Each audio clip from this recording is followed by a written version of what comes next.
America's public energy conversation boils down to this question. Would you rather die of A, oil wars, or B, climate change, or C, nuclear holocaust, or D, all of the above? Oh, I missed one. Or E, none of the above. That's the one we're not normally offered. What if we could make energy do our work without working our undoing? Could we have fuel without fear? Could we reinvent fire? You see, fire made us human, fossil fuels made us modern, but now we need a new fire that makes us safe, secure, healthy, and durable. Let's see how.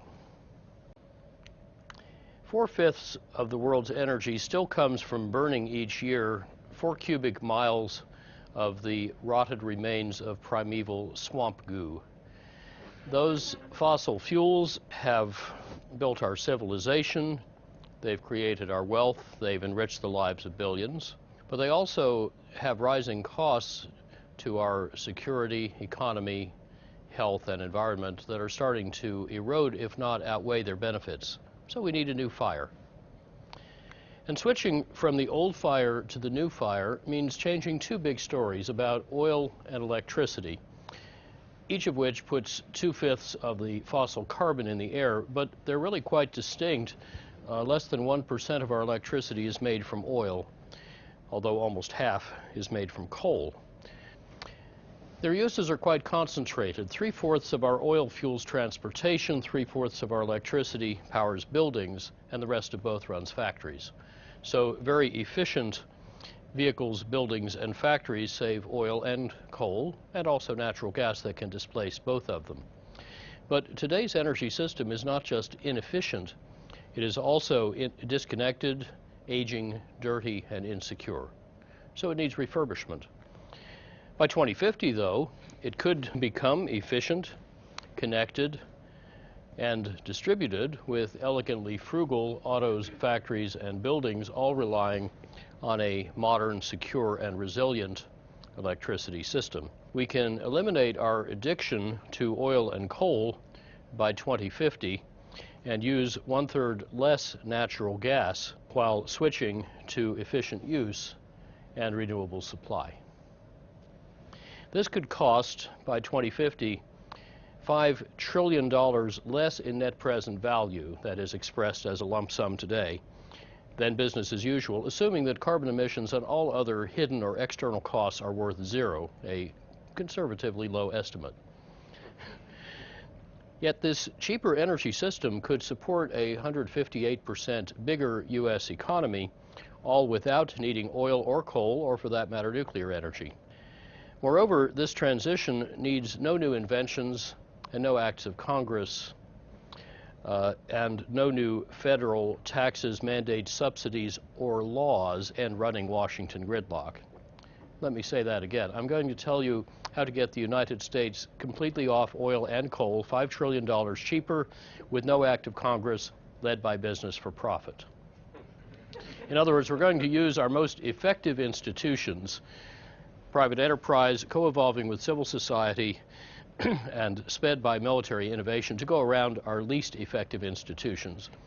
And whether you care most about profits and jobs and competitive advantage, or national security, or environmental stewardship and climate protection and public health, reinventing fire makes sense and makes money.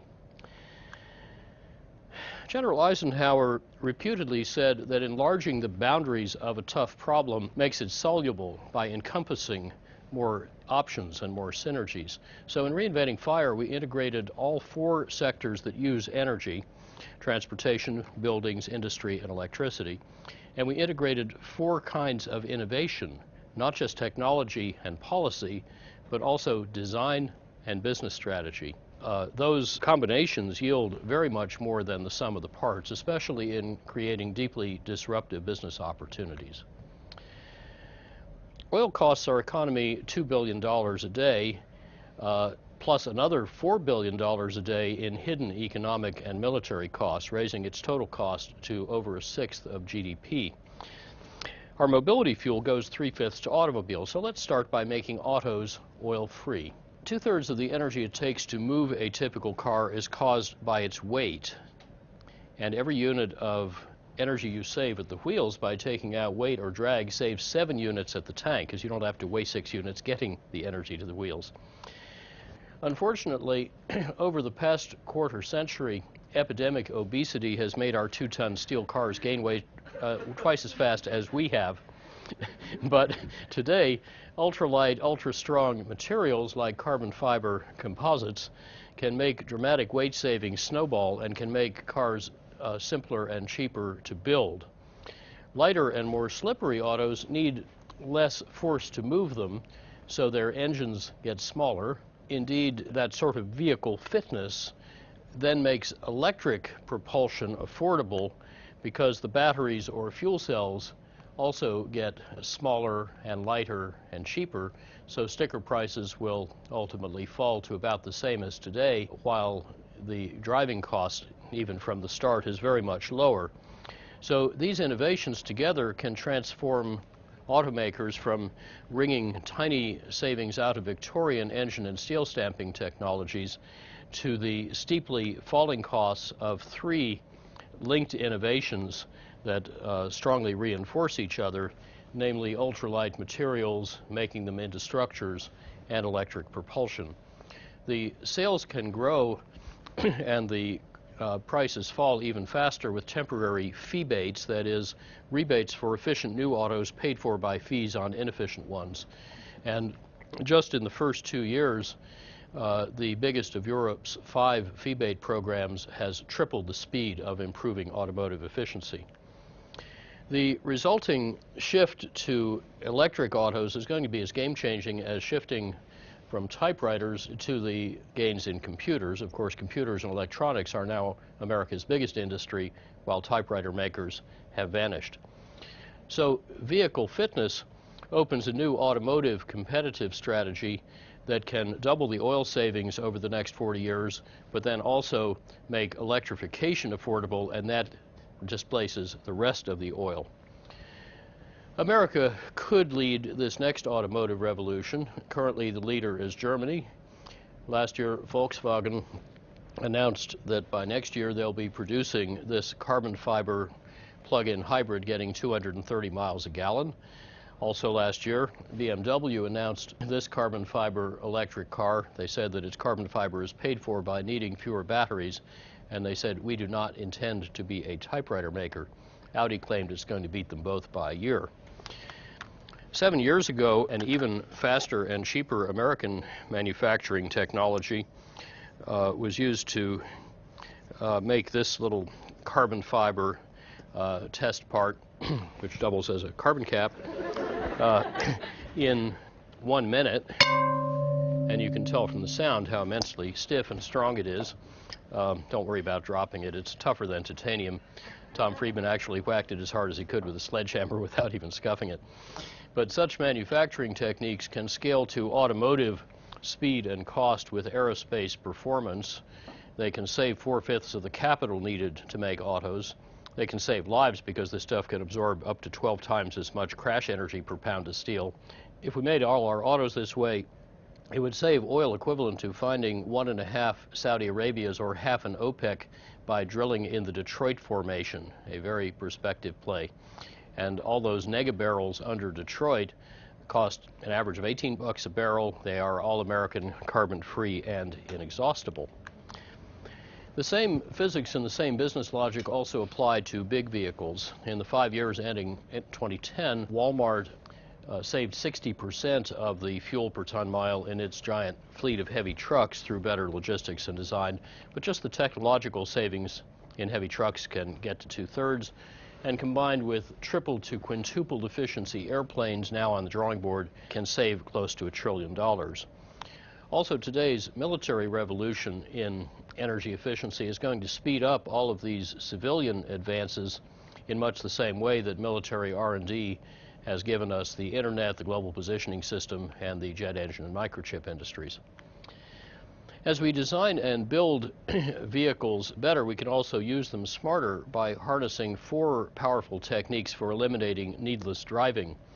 instead of just seeing the travel grow, we can use innovative pricing, charging for road infrastructure by the mile, not by the gallon. We can use some smart IT to enhance transit and enable car sharing and ride sharing.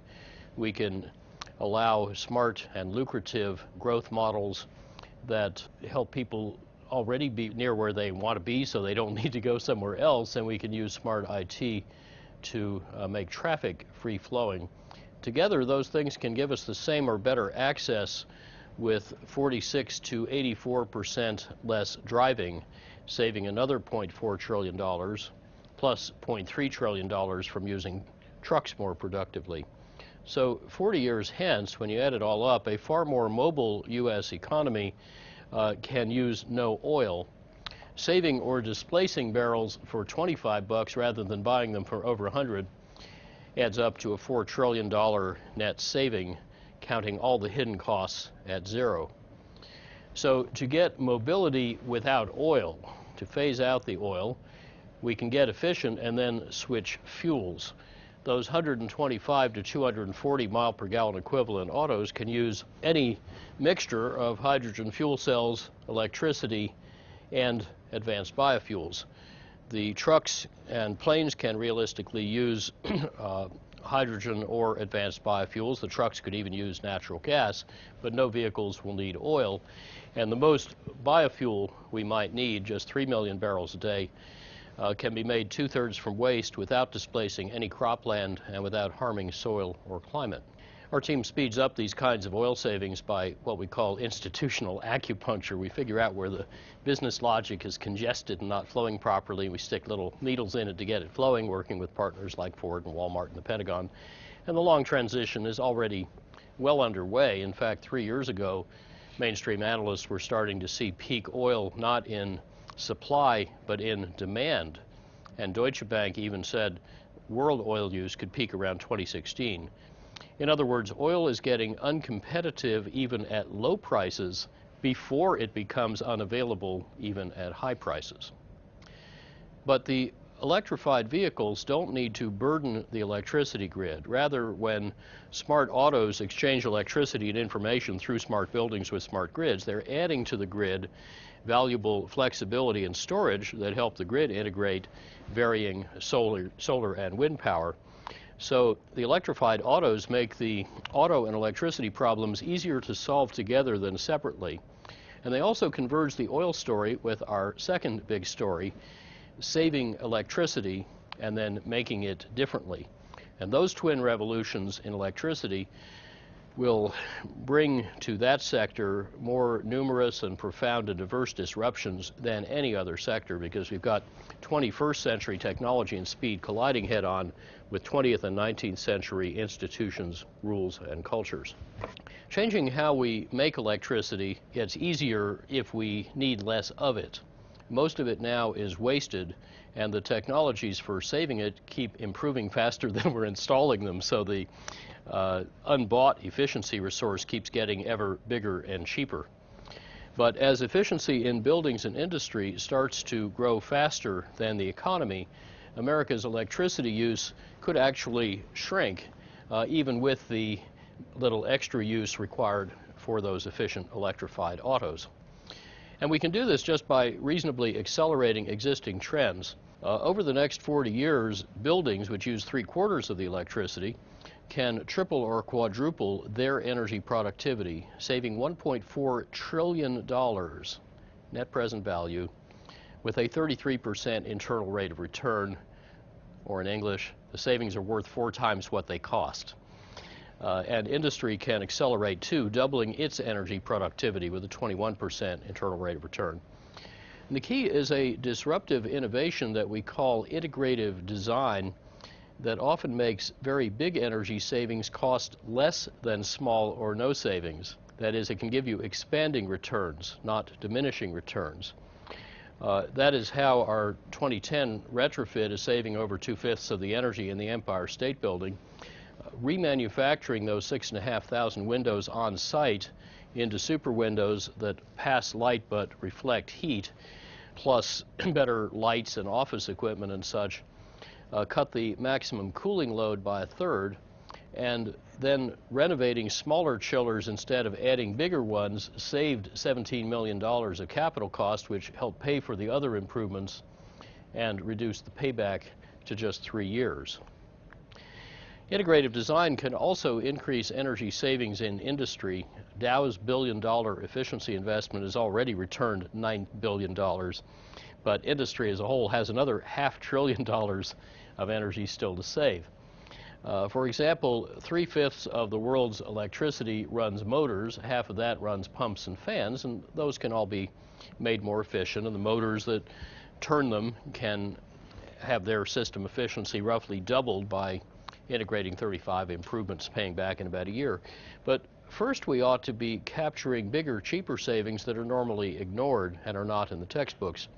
For example, pumps. The biggest use of motors move liquid through pipes, but a standard industrial pumping loop was redesigned to use at least 86% less energy, not by getting better pumps, but just by replacing long, thin, crooked pipes with fat, short, straight pipes.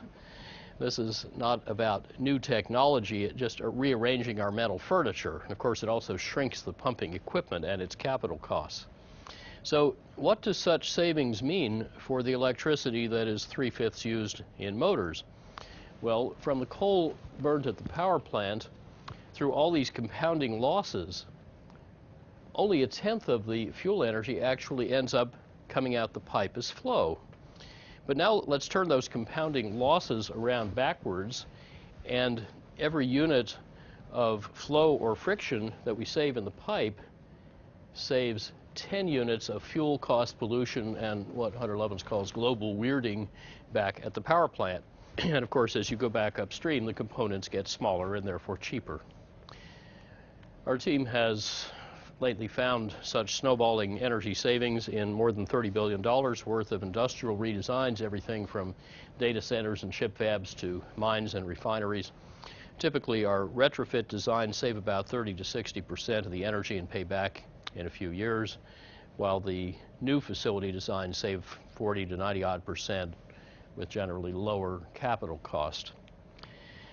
Now, needing less electricity would ease and speed the shift to new sources of electricity, chiefly renewables. China leads their explosive growth and their plummeting cost. In fact, these solar power module costs have just fallen off the bottom of the chart.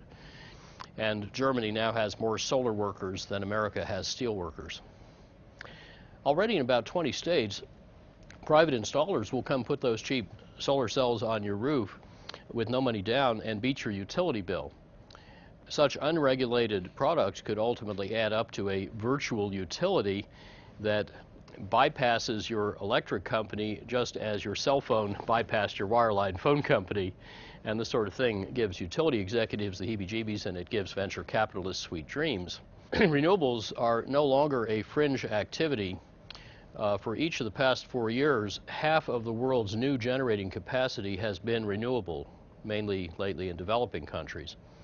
In 2010, renewables other than big hydro, particularly wind and solar cells, got $151 billion of private investment, and they actually surpassed the total installed capacity of nuclear power in the world by adding 60 billion watts in that 1 year. That happens to be the same amount of solar cell capacity that the world can now make every year, a number that goes up 60 or 70% a year. In contrast, the net additions of nuclear capacity and coal capacity and the orders behind those keep fading because they cost too much and they have too much financial risk. In fact, in this country, no new nuclear power plant has been able to raise any private construction capital despite 7 years of 100+% subsidies. So how else could we replace the coal-fired power plants? Well, efficiency in gas can displace them all at below just their operating cost, and combined with renewables can displace them more than 23 times at less than their replacement cost. But we only need to replace them once. We're often told, though, that only coal and nuclear plants can keep the lights on because they're 24/7, whereas wind and solar power are variable and hence supposedly unreliable. Actually, no generator is 24/7. They all break. And when a big plant goes down, you lose 1,000 megawatts in milliseconds, often for weeks or months, often without warning. That is exactly why we've designed the grid to back up failed plants with working plants. And in exactly the same way, the grid can handle wind and solar power's forecastable variations. Hourly simulations show that largely or wholly renewable grids can deliver highly reliable power when they're forecasted, integrated, and diversified by both type and location. And that's true both for continental areas like the US or Europe and for smaller areas embedded within a larger grid. That is how, for example, 4 German states in 2010 were 43 to 52% wind powered, Portugal was 45% renewable powered, Denmark 36, and it's how all of Europe can shift to renewable electricity. In America, our aging, dirty, and insecure power system has to be replaced anyway by 2050. And whatever we replace it with is going to cost about the same, about $6 trillion net present value. Whether we buy more of what we've got, or new nuclear and so-called clean coal, or renewables that are more or less centralized. But those 4 futures at the same cost differ profoundly in their risks around national security, fuel, water, finance, technology, climate, and health. For example, our over-centralized grid is very vulnerable to cascading and potentially economy-shattering blackouts caused by bad space weather or other natural disasters or terrorist attack. But that blackout risk disappears, and all of the other risks are best managed with distributed renewables organized into local microgrids that normally interconnect but can stand alone at need. That is, they can disconnect fractally and then reconnect seamlessly. That approach is exactly what the Pentagon is adopting for its own power supply. They think they need that. How about the rest of us that they're defending? We want our stuff to work too. And at about the same cost as business as usual, this would maximize national security, customer choice, entrepreneurial opportunity, and innovation. Together, efficient use and diverse, dispersed renewable supply are starting to transform the whole electricity sector. Traditionally, utilities built a lot of giant coal and nuclear plants and a bunch of big gas plants and maybe a little bit of efficiency in renewables. And those utilities were rewarded, as they still are in 34 states, for selling you more electricity.